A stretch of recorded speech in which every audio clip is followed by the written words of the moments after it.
observamos distintas realidades para construir una perspectiva propia. Cíclope. Una mirada entre muchas.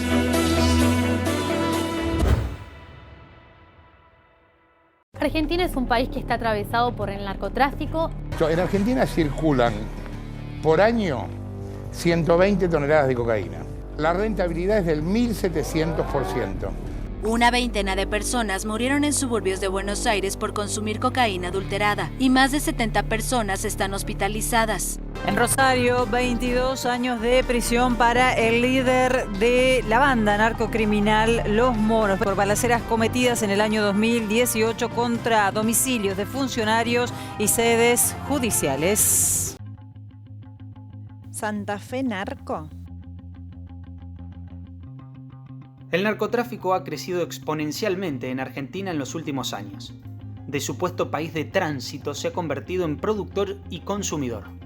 Esto se traduce no solo en un importante deterioro de la salud de su población, sino también en la corrupción de los niveles más altos del Estado y elevados índices de violencia e inseguridad. En el Cíclope de esta semana analizaremos este fenómeno, sus orígenes y de qué manera se ha intentado combatirlo en nuestro país y particularmente en la provincia de Santa Fe. ¿Por qué Argentina? ¿Por qué Santa Fe?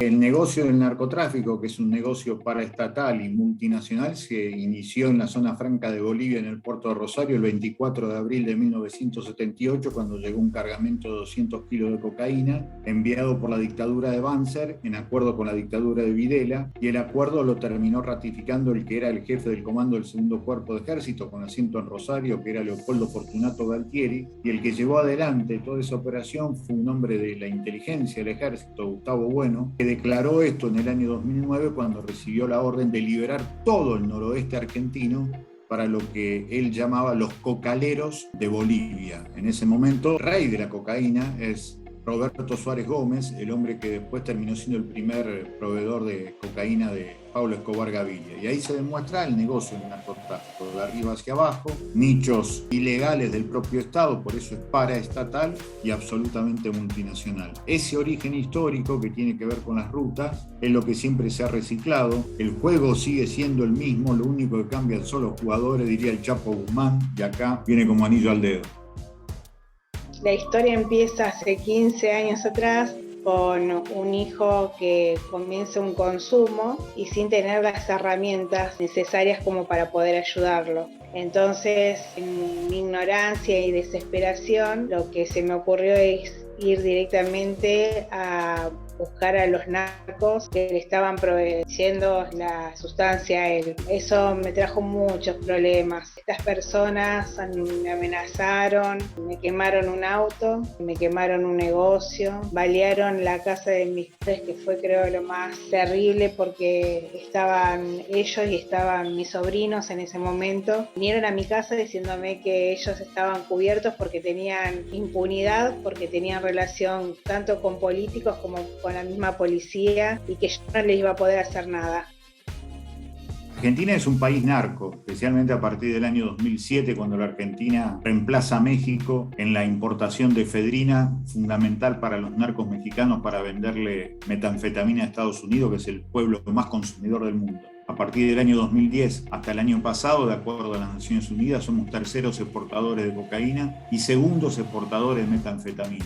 Y todo lo que tiene que ver con el drama de las muertes y de homicidios, especialmente de chicas y de chicos menores de 30 años, tiene que ver con bandas que siempre son narcopoliciales en las 5 principales provincias argentinas, como Buenos Aires, Santa Fe, Córdoba, Tucumán y Mendoza. Es una de las mayores dificultades que nosotros tenemos ahora, hablando del plano de nuestra función específica de investigadores, ¿no? De fiscales que se dedican o trabajan de investigadores. Porque cuando uno no puede generar un vínculo de confianza con nuestros operadores en el territorio, se genera prácticamente en una situación caótica en función de no tener ese elemento esencial para desplegar nuestra tarea. Justamente una de las fuerzas de seguridad nacionales tuvieron a su máxima autoridad local detenida justamente por estar involucrado en este tipo de casos. Con el transcurso del tiempo y particularmente no solamente con las posiciones en términos de geopolítica de la provincia de Santa Fe como un punto de referencias con salidas hacia otros territorios, se ha convertido en un lugar que sin principio funcionó como, o parecía que la única lectura posible era la cuestión del tránsito, para convertirse claramente en un problema asociado ya ahora con, ¿no?, dinámicas de alto consumo de drogas ilegalizadas en nuestro terreno, y a partir de allí, ¿no?, todo lo que genera el paradigma de la prohibición y la persecución penal del narcotráfico genera todo un conjunto de dinámicas y entramados delictivos que no solamente está asociado con la violencia en ciertos territorios, sino particularmente, y esto en el caso de la provincia de Santa Fe es muy evidente, con la participación de algunos miembros de las agencias del sistema de justicia penal, participando, ¿no?, activamente en esos entramados como eslabones esenciales, ¿no? Entonces eso ha dado una forma de permeabilidad de este entramado en distintas áreas, ¿no?, ya que exceden lo territorial para afectar directamente algunas áreas del Estado. Pero Rosario tiene esa característica de lo que significa la cuestión del puerto, de las terminales portuarias privadas multinacionales que hacen lo que quieren, traen y sacan lo que quieren, entre ellas armas y drogas, y esto desde 1998, de acuerdo al primer informe que hizo la DEA desde la Argentina, no se ha modificado. Por Rosario pasa el 75% de las exportaciones en Argentina y no hay mejor lugar para esconder un elefante que en una manada de elefantes. Entonces la mayor cantidad de dinero justamente oculta la mayor cantidad de dinero ilegal. Por eso Rosario tiene esa particularidad, junto a Capital Federal, de ser los lugares en donde más se lava dinero en la Argentina y en donde menos causa por lavado de dinero existe en la Argentina, lo que verdaderamente muestra cómo los partidos políticos mayoritarios no quieren jamás investigar el lavado de dinero. Antes en los barrios estaban los búnkers, que eran una construcción de cemento con una endijita donde se pasaba la droga y donde adentro de los búnkers, para que la policía real no intervenga, había menores. Hoy cambió el tema, hoy no hay búnkers. Ahora hay familias que se dedican al narcomenudeo como una forma de trabajo, una salida laboral, una forma de llevar dinero a la casa, a la familia. El tema es que están involucrados todos, desde el padre hasta el niño, y que antes el narco no consumía porque tenía que resguardar su negocio, era más abarcativo. Ahora vemos que en una cuadra hay 4 o 5 familias que venden droga y que consumen. Entonces, por lo menos sabemos que en Rosario hay muchos problemas de territorio, que muchos pibes que venden la consumen y dejan debiendo, deben dinero. Y entonces ahí se producen los ajustes de cuenta. El paradigma prohibicionista es el que impera en casi todo el mundo. Las drogas circulan en un mercado ilegal pero omnipresente. Algunos consideran que ese paradigma ha fracasado, por lo que plantean la necesidad de legalizar su comercialización para cortar el circuito ilegal y la estructura corrupta y violenta que lo rodea. Legalización, ¿una alternativa viable? Yo creo que hay que discutir la legalización de la marihuana. La cocaína tiene que empezar a ser regulada en el consumo. La realidad lo está pidiendo. Yo tengo un enorme respeto y admiración con los curas que tienen su compromiso con la gente más humilde, que dicen que no, que la legalización puede generar un mayor consumo de drogas más fuertes en los conurbanos empobrecidos. Yo digo que eso ya está, nos están matando a los pibes. Hoy en Rosario y Santa Fe se consume una cocaína que tiene menos del 1% de pureza, con lo cual le están dando basura a nuestras pibas y nuestros pibes. No me quiero resignar a la idea de que el Estado, insisto, está solamente para meter los cuerpos en los féretros. Me parece algo tremendo. Nosotros necesitamos prevención en salud pública. Me parece que es una discusión que merece darse. Porque de paso, insisto, si haces que el negocio se hace legal y regular, se terminan las mafias. Y sería una buena manera de reducir la violencia que hoy tenemos en Rosario y Santa Fe.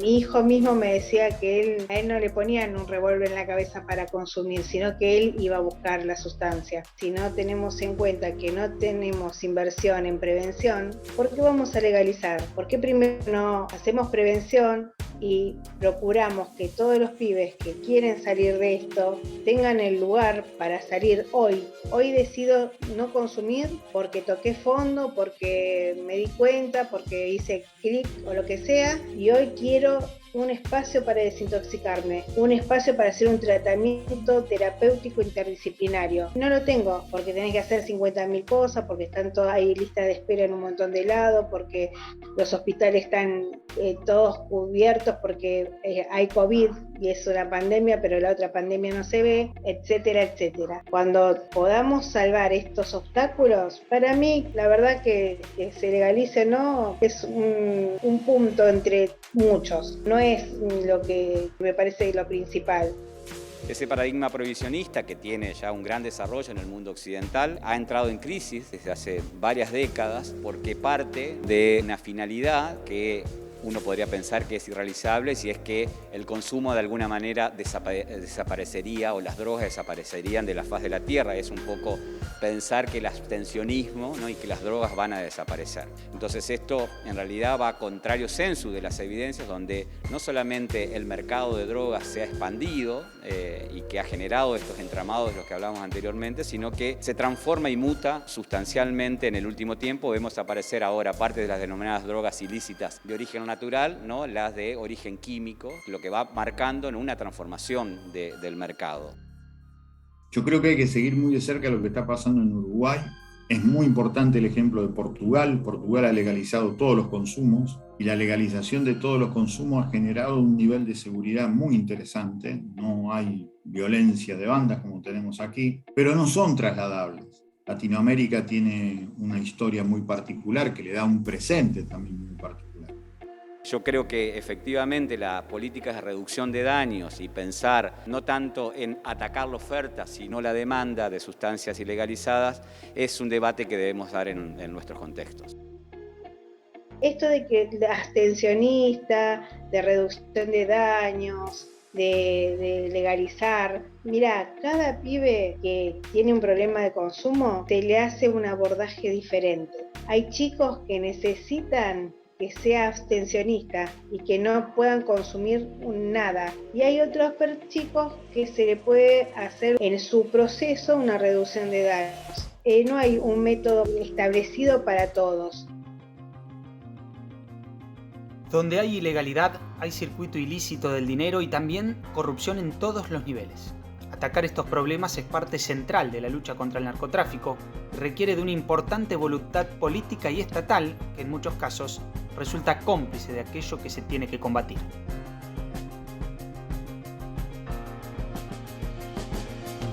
Seguimos invirtiendo, yo creo, en recursos para las agencias del sistema de justicia penal, que en el mejor de los casos lo que avanzan es sobre una penalización de los que son los eslabones débiles, ¿no?, o sustituibles de los entramados, y por lo tanto lo que hacemos es perseguir penalmente, digamos, a esos eslabones, no ir hacia los eslabones superiores, y por otro lado tampoco tenemos un desarrollo bastante primitivo, para decirlo de alguna manera, en políticas que avancen contra lo que son, ¿no?, las estrategias de lavado de activos, ¿no? Esto es, el narcotráfico genera, ¿no?, como un mercado, genera ingentes cantidad de divisas económicas que luego ingresan al mercado de la denominada economía legal, y no tenemos una política fuerte y activa en esa línea. Entonces yo creo que todavía esto falta equipar al Estado, no solamente en fortalecer las políticas de salud, ¿no?, sino también ir sobre estas dinámicas que son las más importantes y las que mantienen de alguna manera el mercado en funcionamiento. En la provincia de Buenos Aires en el 2020 hubo 27.000 causas iniciadas por narcotráfico y solamente 15 por lavado de dinero. Es una cargada, porque como todo negocio se basa en la circulación del dinero, y si hay solamente 15 causas iniciadas para evitar la circulación del dinero es porque no la quieren evitar. Entonces allí está la clave sobre por qué, en definitiva, el negocio sigue, se multiplica y lo único que cambian son los jugadores. Hay algo que nunca fue implementado, que es la creación de la policía judicial. Sería bueno ponerlo en tela de discusión nuevamente. Nosotros estamos trabajando con una política criminal emanada del Procurador General en punto y también ciertamente emparentada a la idea con la cual se va a implementar un sistema acusatorio federal en la provincia, que nos da claramente las pautas que tenemos que destinar nuestros esfuerzos y nuestras herramientas a los delitos complejos. Durante los últimos años, nosotros ya diríamos que forma parte de nuestro uso y costumbre que, en virtud de una investigación en donde estamos ante un esquema fuerte de narcotráfico, ponemos mucho el ojo para establecer si están dadas las condiciones para iniciar una causa por lavado de activos. No tienen que venir fuerzas de seguridad o agentes externos u organismos estatales a plantearnos generalmente una hipótesis de lavado, sino que nosotros mismos las iniciamos. Ese es el punto, yo diría, favorable que en los últimos tiempos hemos desarrollado investigaciones de esa naturaleza. Es algo muy complejo. Es difícil de poder desentramar esta situación. Creo que se está como generalizando esto a un pibe que vende drogas y que en una hora gana 3.000 pesos, no lo vas a hacer trabajar 8 horas por 1.000. Yo creo que lamentablemente la política está al servicio del narco, porque muchas campañas políticas son solventadas por los narcotraficantes. Lamentablemente tenemos que luchar también con eso y es una pena porque se van muchas vidas de muchas personas.